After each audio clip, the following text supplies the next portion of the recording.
توبہ کی تین شرطیں جب اکٹھے ہوتی ہیں تب جا کر توبہ مکمل ہوتی ہے۔ پہلی شرط یہ ہے کہ وہ دل سے توبہ کرے، ندامت کا اظہار کرے اللہ تعالیٰ کے سامنے، لوگوں کے سامنے، جس درجے کا گناہ ہوتا ہے۔ تو اگر کسی نے لوگوں کا حق دبایا ہے تو لوگوں کے سامنے اپنی توبہ کا اعلان، اور دل سے کرے، ایسا نہ وہ زبان سے کر رہا۔ دوسری ہے کہ جو اس نے حقوق ضائع کیے ہیں اس کی تلافی کرے، اگر حقوق اللہ ہے، نمازیں چھوڑی ہیں تو نمازیں ادا کرے، روزے چھوڑے ہیں تو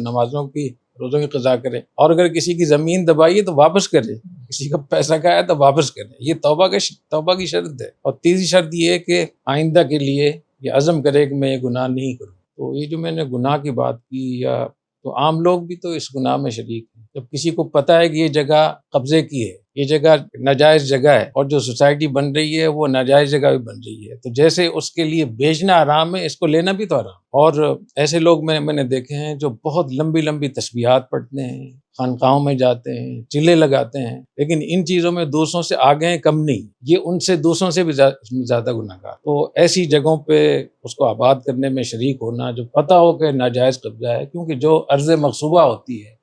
جو غصب کی جگہ ہوتی ہے، اس پہ نماز پڑھنا بھی ناجائز ہے، اور اس پہ تلاوت کرنے کا بھی گناہ ہو۔ خدا نخواستہ اگر وہاں اس کی موت آتی ہے تو جس جگہ اس کی موت آ رہی ہے وہ ایک ناجائز جگہ ہے، وہ ایک حرام اس نے طریقے سے چیز حاصل کی ہے،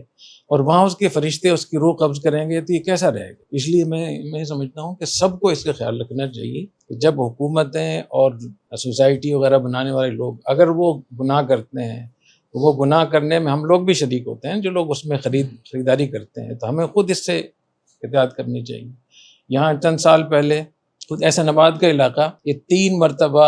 یہ فروخت ہو چکا ہے۔ پہلے ایک مافیا آتا ہے، وہ آگے اس پہ قبضہ کر کے لوگوں کو بیچ دیتا ہے، پھر دوسرا مافیا آتا ہے، پھر وہ اس پہ ان سے چھین کر وہ دوسروں کو بیچ دیتا ہے، پھر تیسرا، تو 3 مرتبہ احسن آباد کی زمین جو ہے وہ، اور بہت سے لوگ جن کو میں جانتا ہوں اس میں دیندار لوگ بھی ہیں، ان کو پتہ ہے کہ یہ ناجائز جگہ ہے، اس کے باوجود وہ وہاں رہ رہے ہیں، اور وہاں مدرسے بنائے ہوئے ہیں، وہاں مسجدیں بنائی ہوئی، جبکہ پتہ ہے کہ لوگوں کی زمین پہ قبضہ کیا ہوا ہے، تو وہاں تو نماز پڑھنا مکروہ تحریمی ہے، جائز ہی نہیں ہے۔ تو ایک بات تو خود عوام کے اندر بھی یہ شعور پیدا کرنے کی ضرورت ہے کہ گناہ صرف چند چیزیں ہی گناہ نہیں ہیں، بلکہ یہ معاملات اور لوگوں کے حقوق ضائع کرنا یہ بھی گناہ ہے، اور اس میں ان کو حصے دار بننا، اس میں ان کو سپورٹ کرنا یہ بھی گناہ ہے۔